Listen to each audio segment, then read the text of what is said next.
നമസ്കാരം. ഇന്നത്തെ ടിപ്സ് എന്ന് പറയുന്നത് ലാഫിംഗ് ബുദ്ധയെക്കുറിച്ചുള്ള ഒരു സംശയമാണ്. ഞാൻ ഒത്തിരി വീഡിയോകളിൽ പറഞ്ഞിട്ടുണ്ട്, ലാഫിംഗ് ബുദ്ധ വയ്ക്കേണ്ട രീതി പറഞ്ഞിട്ടുണ്ട്, ലാഫിംഗ് ബുദ്ധ എന്ത് ചെയ്യണമെന്ന് പറഞ്ഞിട്ടുണ്ട്, അത് എവിടേക്ക് വയ്ക്കാമെന്ന് പറഞ്ഞിട്ടുണ്ട്. അതിനെക്കുറിച്ച് ഒത്തിരി ആൾക്കാർക്ക് സംശയം ഒത്തിരി പ്രാവശ്യം വിളിച്ച് ചോദിക്കാറുണ്ട്. അപ്പോൾ ലാഫിംഗ് ബുദ്ധ വയ്ക്കാൻ പാടില്ലാത്ത 2 സ്ഥലങ്ങളുണ്ട്. അതിനെക്കുറിച്ചാണ് വിശദമായിട്ട് ഇന്ന് പറഞ്ഞു തരുന്നത്. ഞാൻ ഡോക്ടർ ഷാജി കെ നായർ, സൂര്യദേവ് മഠം കുബേരാശ്രമം മഠാധിപതിയും തേജസ് ഫെങ് ഷുയി ഡയറക്ടറുമാണ്.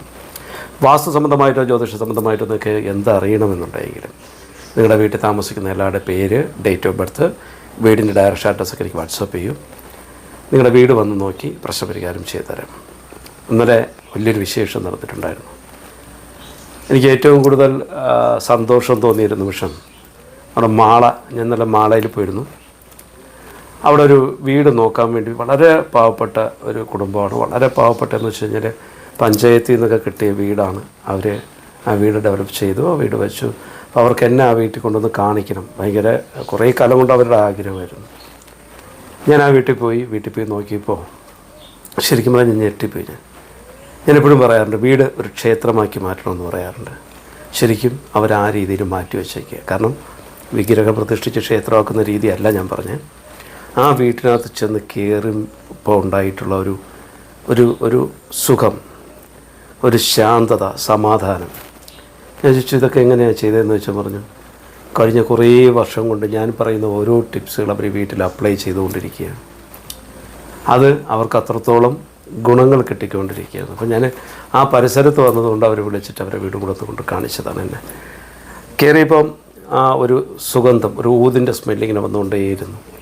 പച്ചക്കർപ്പൂരത്തിൻ്റെയും ഒക്കെ ഭയങ്കരമായിട്ടുള്ളൊരു പോസിറ്റീവ്. വളരെ കാരണം എന്നെ ഫോളോ ചെയ്തുകൊണ്ട് ഇങ്ങനെ കാര്യങ്ങൾ ഓരോരുത്തരും വീടുകളിൽ ചെയ്യുന്നു എന്ന് അറിഞ്ഞതിൽ വളരെ വളരെ സന്തോഷമുണ്ട്. അങ്ങനെ ചെയ്യുമ്പോൾ നമുക്ക് അത്രത്തോളം മനസ്സിലൊരു സുഖവും സന്തോഷവും ഒക്കെ ഉണ്ടാവും. ഈ പറയുന്ന ഓരോ കാര്യങ്ങളും, ഞാൻ പറഞ്ഞിട്ടുള്ള ഓരോ കാര്യങ്ങളും വെറുതെ ഒരു കമൻറ്റ് ഞാൻ ഇന്ന് രാവിലെ ഒരു കമൻറ്റ് ഉണ്ടായിരുന്നു. ഞാൻ മുമ്പൊരു വീഡിയോ ഇട്ടിട്ടുണ്ടായിരുന്നു കരുന്നച്ചയിലെക്കുറിച്ച്. അപ്പോൾ കരുന്നച്ചയിൽ നമ്മൾ കൈവശം മാറുവാനാണ് അത് കഴിക്കേണ്ടത്. അത് എങ്ങനെയാണെന്ന് പറഞ്ഞിട്ടപ്പോൾ ഞാൻ ഒരു ഷൂട്ട് ചെയ്തത് അല്പം സ്പീഡ് കൂടിപ്പോയി. ഇല കാണിക്കാൻ വേണ്ടി ഷൂട്ട് ചെയ്ത് സ്പീഡ് കൂടിപ്പോയി. അതിൻ്റെ ഒരു ക്രോമ കട്ട് ചെയ്തിട്ടാണ് ഞാൻ ആ ഷൂട്ട് ചെയ്ത് അത് എഡിറ്റ് ചെയ്തിട്ടുണ്ടായിരുന്നത്. അത് എന്തിനാ ലൈക്ക് കിട്ടാനാണോ മറ്റാണോ കുറച്ച് ചോദിച്ചതൊക്കെ ഒരു ഒത്തിരി അങ്ങനെ മെസ്സേജ് വന്നിട്ടുണ്ടായിരുന്നു. അപ്പം ഈ പറയുന്ന ഓരോ കാര്യങ്ങളും, ഓരോ ടിപ്സായിട്ട് പറയുന്ന ഓരോ കാര്യങ്ങളും നിങ്ങളുടെ വീട്ടിൽ അപ്ലൈ ചെയ്താൽ നിങ്ങളിലുള്ള പ്രശ്നങ്ങൾ നിങ്ങൾക്ക് തന്നെ മാറ്റാൻ പറ്റും. കുറേ പ്രശ്നങ്ങൾ നിങ്ങൾക്ക് മാറ്റാൻ പറ്റും. അല്ലെ, വീടിൻ്റെ പ്രശ്നങ്ങളൊക്കെ നമുക്ക് കറക്റ്റായിട്ട് അലൈൻമെൻറ്റ് എടുക്കാൻ കഴിഞ്ഞാൽ അത് നിങ്ങൾക്ക് തന്നെ മാറ്റാൻ പറ്റും. ഓരോ വീടിനും ഇപ്പം ഞങ്ങൾക്ക് ചീക്കുങ്ങിൻ്റെ തേടയുടെ ചീക്കുങ്ങ് എന്ന് പറഞ്ഞാൽ അവന് കഴിഞ്ഞ ഒരാളാണ് ഞാൻ. നമുക്ക് ഈ കബഡിയൊന്നും വെക്കേണ്ട കാര്യമില്ല. ഒരു വീട്ടിൽ ചെന്ന് കയറുമ്പോൾ അതിൻ്റെ വൈബ്രേഷൻസ് ഞങ്ങൾക്ക് തിരിച്ചറിയാൻ പറ്റും. അതേപോലെ തന്നെ മെഹന്ത് എന്നുള്ള ദീക്ഷ കിട്ടിയ ഇന്ത്യയിൽ 2 പേരിൽ ഒരാളാണ് ഞാൻ. അപ്പോൾ അത് നമ്മൾ അത്രയും ഇതായിട്ടാണ് നമ്മൾ എന്താ പറയുക, മെഡിറ്റേഷനിലും കാര്യങ്ങളും കൂടെ നമ്മൾ നേടിയെടുത്തിട്ടുള്ള ഓരോ കാര്യങ്ങളാണ് നമ്മൾ ഓരോ വീട്ടിൽ ചെല്ലുമ്പോൾ അത് പറഞ്ഞു കൊടുക്കുന്നത്. ഇന്ന കാര്യം നിങ്ങൾ ചെയ്യും, ഇന്ന കാര്യം ചെയ്ത് കഴിഞ്ഞാൽ ഇന്ന ഗുണം ഉണ്ടാവും എന്നൊക്കെ പറഞ്ഞു കൊടുക്കുന്നത്. പൗർണമി പൊങ്കാലയിടാൻ ഞാൻ എപ്പോഴും പറയാറുണ്ട്, അതിൻ്റെ റിസൾട്ട് 100% ആണ്. പക്ഷെ നമ്മൾ ടൈമിംഗ് ഉണ്ട്. 3:45 സ്റ്റാർട്ട് ചെയ്ത് 5 മണിക്ക് മുമ്പ് തീർത്തിരിക്കണം. ഈറനുടുത്തുകൊണ്ട് നിന്ന് വേണം ഇടാൻ. അരി, ശർക്കര, നെയ്യ്, പഴം, തേങ്ങ, ഇത്ര ഐറ്റം മാത്രമേ അതിനകത്ത് ഉപയോഗിക്കാൻ, 5 ഐറ്റം ഉപയോഗിക്കാൻ പറ്റും. അതൊക്കെ അതിൻ്റേതായ രീതിയിൽ ഉപയോഗിക്കാൻ പറയുന്നതെന്ന് വെച്ച് കഴിഞ്ഞാൽ അത്രത്തോളം പോസിറ്റീവ് എഫക്റ്റ് നമുക്ക് കിട്ടുവാൻ വേണ്ടിയിട്ട് ഓരോ ഇതിടുമ്പോഴും, ശർക്കര ഇടുമ്പോഴും, തേങ്ങ ഇടുമ്പോഴും, നെയ്യൊഴിക്കുമ്പോഴൊക്കെ ഉണ്ടാകുന്ന ആ ഒരു വൈബ്രേഷൻ ആ ഏരിയ കമ്പിളി തന്നെ മാറ്റിയെടുക്കാൻ കഴിവുണ്ട്. ഇതെല്ലാം സയൻറ്റിഫിക് ആയിട്ടുള്ളൊരു എഫക്റ്റും കൂടെ കിട്ടുകയാണ്. പിന്നെ വേറെ ഒരു ചോദ്യം ചോദിച്ചിട്ടുണ്ടായിരുന്നു, ഏതിൻ്റെയോ ഒന്ന് കൊടുത്തപ്പോൾ അതിൻ്റെ സയൻറ്റിഫിക് എഫക്റ്റാണ് ഉപ്പ് വെച്ചെന്തോ ചെയ്യാൻ പറഞ്ഞപ്പോൾ അതിൻ്റെ സയൻറ്റിഫിക് എഫക്റ്റ് അല്ല, ഈ സോൾട്ട് വാട്ടർ ക്യൂർ അതിൻ്റെ സയൻറ്റിഫിക് എഫക്റ്റ് എന്താണെന്ന് ചോദിച്ചു. അങ്ങനെ ചെയ്തു നോക്കിയാലും ഗുണം ഉണ്ടാവും. കാരണം ഉപ്പിന് ഈ നെഗറ്റീവ് എനർജിയെ ഡിസ്ചാർജ് ചെയ്യാനുള്ള കഴിവുള്ളതാണ്. അതാണ് അതിൻ്റെ ഇത് വരുന്നത്. സോൾട്ട് വാട്ടർ ക്യൂർ അത് ചെയ്യുമ്പോൾ നമുക്ക് ആ ഒരു പ്രോസസ്സിങ് അങ്ങനെ വരുന്നത് നമുക്ക് കാണാൻ പറ്റും. ഓക്കെ, അപ്പോൾ ഇങ്ങനെയുള്ള കുറേ കാര്യങ്ങളുണ്ടായിരുന്നു. ഇന്ന് ലാഫിംഗ് ബുദ്ധയെക്കുറിച്ച് പറഞ്ഞാൽ അതിന് മുമ്പ് നിങ്ങളുടെ നാളെയും മറ്റന്നാളും നമുക്ക് നോക്കാം. 2024 ഡിസംബർ മാസം 12-ാം തീയതി കൊല്ലവർഷം 1200-ാം ആണ്ട് വൃശ്ചികം 27-ാം തീയതി വ്യാഴാഴ്ച നാൾ നാളത്തെ സൂര്യോദയം രാവിലെ 6:30 സൂര്യോദയം, വൈകുന്നേരം 6:01 സൂര്യാസ്തമയമാണ്. രാഹുകാലം 1:40 3:06 മധ്യയാണ്. അഭിജിത്ത് മുഹൂർത്തം 11:52 12:13 മധ്യയാണ്. മുഹൂർത്തം 12:07 12:38 മധ്യയാണ്. ഗുളികൻ ഉദയം യമകണ്ഠ സമയം 6:30 7:56 മധ്യയാണ്. ഗുളികൻ ഉദയം 9:22 10:48 മധ്യയാണ്. ദിവസത്തെക്കുറിച്ച് വിശദമായിട്ട് നോക്കാം. അശ്വതി നക്ഷത്രമാണ്. അശ്വതി നക്ഷത്രവും വ്യാഴാഴ്ചയും കൂടെ ആയതുകൊണ്ടാവാം എല്ലാ ശുഭകർമ്മങ്ങൾക്കും നല്ലതല്ലാത്തൊരു ദിവസമാണ്. ഇതിനകത്ത് യാത്രയ്ക്കൊക്കെ അത്ര നല്ല ഒരു ദിവസമല്ല നാളത്തെ ദിവസം. പ്രത്യേകിച്ച് വ്യാഴാഴ്ചകളിൽ യാത്ര പ്രത്യേകിച്ച് പറയുന്നുണ്ട്, യാത്ര ഒഴിവാക്കണമെന്ന് പറയാറുണ്ട്. എന്നാൽ വിവാഹത്തിനും വ്രതാരംഭത്തിനൊക്കെ കൊള്ളാമെന്നുള്ളൊരു ദിവസമാണ്. ഔഷധ സേവയ്ക്കൊക്കെ കൊള്ളാം.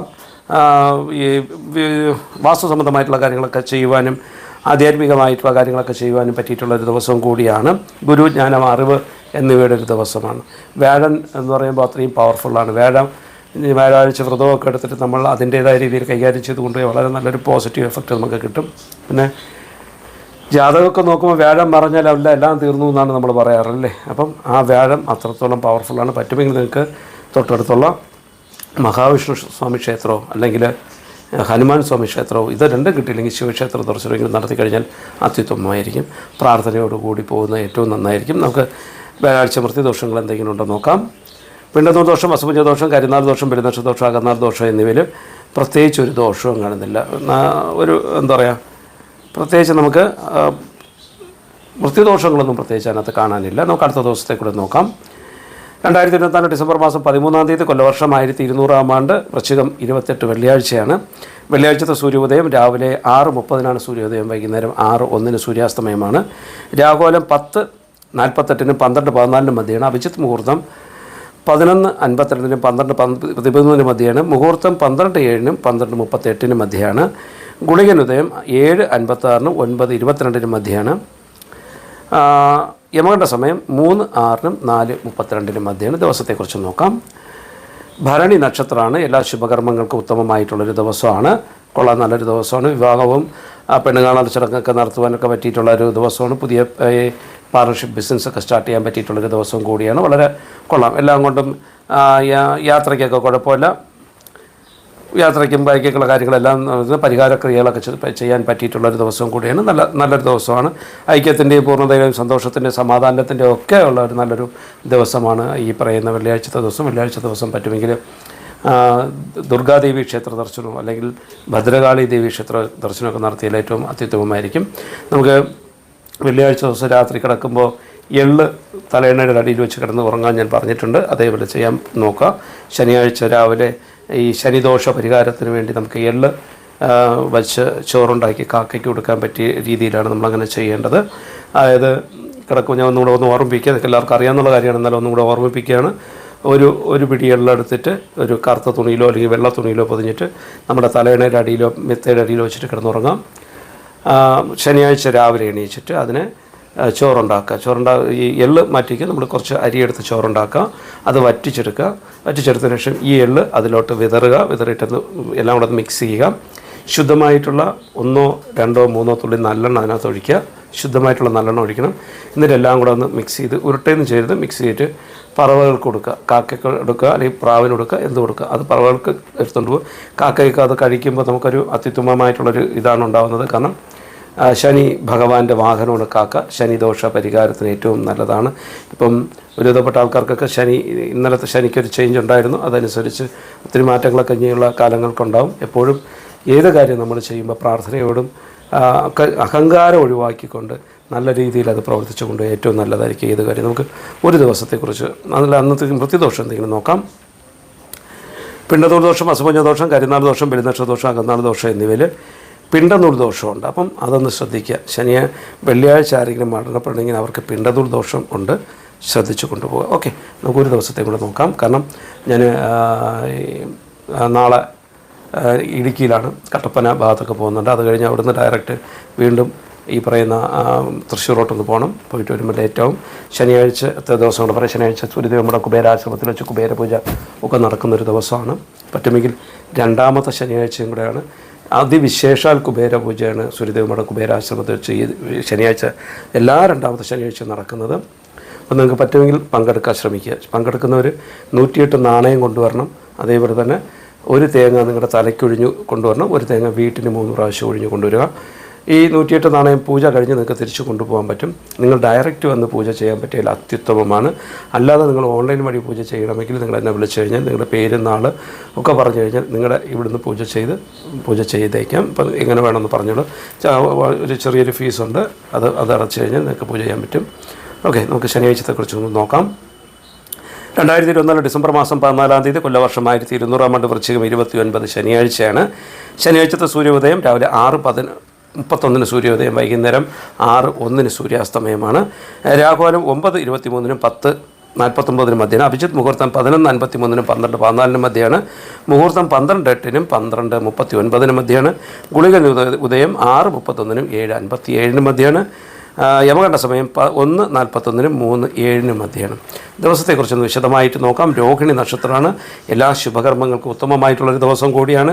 വിവാഹമായിട്ട് ബന്ധപ്പെട്ട കാര്യങ്ങളും ഗ്രഹസംബന്ധമായിട്ടുള്ള കാര്യങ്ങളും പരിഹാരക്രിയകൾ ചെയ്യാൻ പറ്റുന്ന കാര്യങ്ങളും പുതിയ വ്യാപാരം സ്റ്റാർട്ട് ചെയ്യാനും ദീർഘനാൾ പ്രവർത്തനം എല്ലാ കാര്യങ്ങൾക്കും ഒരു നല്ല യാത്രയ്ക്കൊക്കെ നല്ലൊരു ദിവസം കൂടിയാണ്. പക്ഷേ ഒരു കാര്യം ശ്രദ്ധിക്കുക, ചില ദിവസങ്ങളിൽ നമുക്ക് തലമുടി വെട്ടുക, നഖം വെട്ടുക, ഇതൊക്കെ വർജ്യമാണ്. നമുക്ക് ചെയ്യാൻ പാടില്ലാത്ത, അത് വിശ്വാസമുള്ളവർ മാത്രം കൈകാര്യം ചെയ്തുകൊണ്ട്. അങ്ങനെ നോക്കുമ്പോൾ ഈ ശനിയാഴ്ച ഇത് 2 ചെയ്യാൻ പാടില്ല. തലമുടി നഖമൊന്നും മുറിക്കരുതെന്ന് പ്രത്യേകിച്ച് പറയാറുണ്ട്. അപ്പോൾ അങ്ങനെയുള്ള കാര്യങ്ങളൊന്നും ശ്രദ്ധിച്ചോളും. ശനിയാഴ്ചത്തേക്ക് നമുക്ക് പ്രതിദോഷം എന്തെങ്കിലും ഉണ്ടോ നോക്കാം. പിണ്ടനൂർ ദോഷം, വസുഭുജ ദോഷം, കരിനാൾ ദോഷം, പെരുന്നക്ഷ ദോഷം, അകന്നാൾ ദോഷം എന്നിവയിൽ അകന്നാൾ ദോഷമാണുള്ളത്. അപ്പം ശനിയാഴ്ച ആരെങ്കിലും മരണപ്പെടുകയാണെങ്കിൽ അവർക്ക് അകന്നാൾ ദോഷമുണ്ട്. അപ്പം ഇത്തരം കാര്യങ്ങൾ നമ്മളൊന്ന് ശ്രദ്ധിച്ച് കൈകാര്യം ചെയ്യും. ഞാൻ നേരത്തെ പറഞ്ഞതുപോലെ ശനിദോഷ പരിഹാരത്തിന് വേണ്ടി വെള്ളിയാഴ്ച നിങ്ങൾ ആ ക്രിയ ചെയ്യൂ. ശനിയാഴ്ച പറ്റുമെങ്കിൽ സൂര്യദേവമഠം കുബേരാശ്രമത്തിലെത്തി കുബേര പൂജയിൽ പങ്കെടുക്കാൻ ശ്രമിക്കുക. ഒത്തിരി നല്ല മാറ്റമാണ് പല ആൾക്കാർക്ക്. 7 കുബേര പൂജയ്ക്കൊക്കെ അറ്റൻഡ് ചെയ്യുന്നവർക്ക് വളരെ ഒരു മിറാക്കിൾ പോലെയാണ്. മാത്രമല്ല നമ്മുടെ വിഷ്ണുമായിയുടെ പ്രതിഷ്ഠ നമ്മുടെ ഫ്രണ്ടിലോട്ട് വരികയാണ്, ക്ഷേത്രത്തിലോട്ടാവുകയാണ്. എൻ്റെ ഓഫീസിലാണ് കഴിഞ്ഞ 27 വർഷം കൊണ്ട് എൻ്റെ ഓഫീസിലാണ് എൻ്റെ ഇതുണ്ടായിരുന്നത്. അത് നമ്മൾ ക്ഷേത്രത്തിലോട്ട് മാറ്റുകയാണ്. അപ്പോൾ അതിവിശേഷമായിട്ടുള്ള രീതിയിലാണ് നമ്മൾ ചെയ്യുന്നത്. ഈ പറയുന്ന മകരത്തിലായിരിക്കും. മകരം എന്ന് പറയുമ്പോൾ ജനുവരി പകുതി കഴിയുമ്പോഴായിരിക്കും നമുക്കതിൻ്റെ പ്രതിഷ്ഠ വരുന്നത്. പിന്നെ മറ്റൊരു കാര്യം പറയുന്നത്, ദുബായിൽ ഞാൻ ഡിസംബർ പകുതി ചെല്ലാമെന്ന് പറഞ്ഞു. വിസയ്ക്ക് ചെറിയ പ്രോബ്ലംസ് ഉള്ളതുകൊണ്ട് അത് ജനുവരി ആദ്യം ആണ് ഞാൻ പോകാൻ തീരുമാനിച്ചിട്ടുള്ളത്. സീസണാണ്. ജനുവരി ആദ്യവും വളരെ ബുദ്ധിമുട്ടാണ് ഇപ്പം വിസ കിട്ടാനൊക്കെ. പഴയതുപോലെയൊന്നുമല്ല, വളരെ നൂലാമലകൾ കൂടുതലായിട്ട് വരുന്നൊരവസ്ഥയാണ്. കഴിഞ്ഞ പ്രാവശ്യമൊക്കെ എല്ലാ മാസവും പോയിക്കൊണ്ടിരുന്നതിന് ഞാൻ പ്രശ്നമൊന്നുമില്ല. ഈ ഡിസംബർ അല്ലെങ്കിൽ ജനുവരി ആദ്യം ഞാൻ UAE വരും. നിങ്ങളുടെ അവിടെ നിന്ന് ആരെങ്കിലും വീട് നോക്കണമെങ്കിൽ നിങ്ങൾ അതിൻ്റെ ഡീറ്റെയിൽസ് ഒന്ന് എനിക്ക് അയച്ചു തന്നോളൂ. നിങ്ങളുടെ ഫ്ലാറ്റിൽ താമസിക്കുന്ന എല്ലാവരുടെയും പേരും ആ ഫ്ലാറ്റിൻ്റെ ഡയറക്ഷനും നിങ്ങളുടെ അവിടുത്തെ ഫോൺ നമ്പരും ബോട്ടിംഗ് നമ്പർ ഉണ്ടെങ്കിൽ അതും കൂടെ എനിക്കൊന്ന് അയച്ചു തന്നേക്കും. നോക്കിയിട്ട് ഞാൻ വന്ന് നിങ്ങളുടെ ഫ്ലാറ്റ് ഒന്ന് നോക്കി കറക്റ്റ് ചെയ്ത് തരാം. ഓക്കെ, നമ്മൾ ആദ്യം പറഞ്ഞ ടിപ്സിലോട്ടും അത് എന്ന് പറയുമ്പോൾ ലാഫിംഗ് ബുദ്ധ എന്ന് പറയുമ്പോൾ 27ഓളം ഐറ്റം ലാഫിംഗ് ബുദ്ധ ഉണ്ട്. 27-28 ഐറ്റം വരെ ലാഫിംഗ് ബുദ്ധ ഉണ്ട്. ഇരിക്കുന്നുണ്ട്, നിൽക്കുന്നുണ്ട്, കിടക്കുന്നുണ്ട്, പ്രയർ ബീഡ് ഉള്ളതുണ്ട്, ഇങ്ങോട്ട് വെച്ചിട്ടുള്ളതുണ്ട്. അങ്ങനെ എല്ലാ ലാഫിംഗ് ബുദ്ധയ്ക്കും ഓരോ പ്രത്യേകതകളാണ് ഉള്ളത്. നോർമലി നമ്മൾ നോക്കുമ്പോൾ ഒരു ലാഫിംഗ് ബുദ്ധ കോമൺ ആയിട്ട് ലാഫിംഗ് ബുദ്ധയുടെ മെയിനായിട്ടുള്ള ഇതെന്ന് പറയുമ്പം നെഗറ്റീവ് എനർജി ഡിസ്ചാർജിങ് ആണ്. വീട്ടിൽ നിന്ന് പുറത്തുനിന്ന് വരുന്ന നെഗറ്റീവ് എനർജി ഡിസ്ചാർജിങ് ആണ് ലാഫിംഗ് ബുദ്ധയുടെ മെയിനായിട്ടുള്ള ഇത്.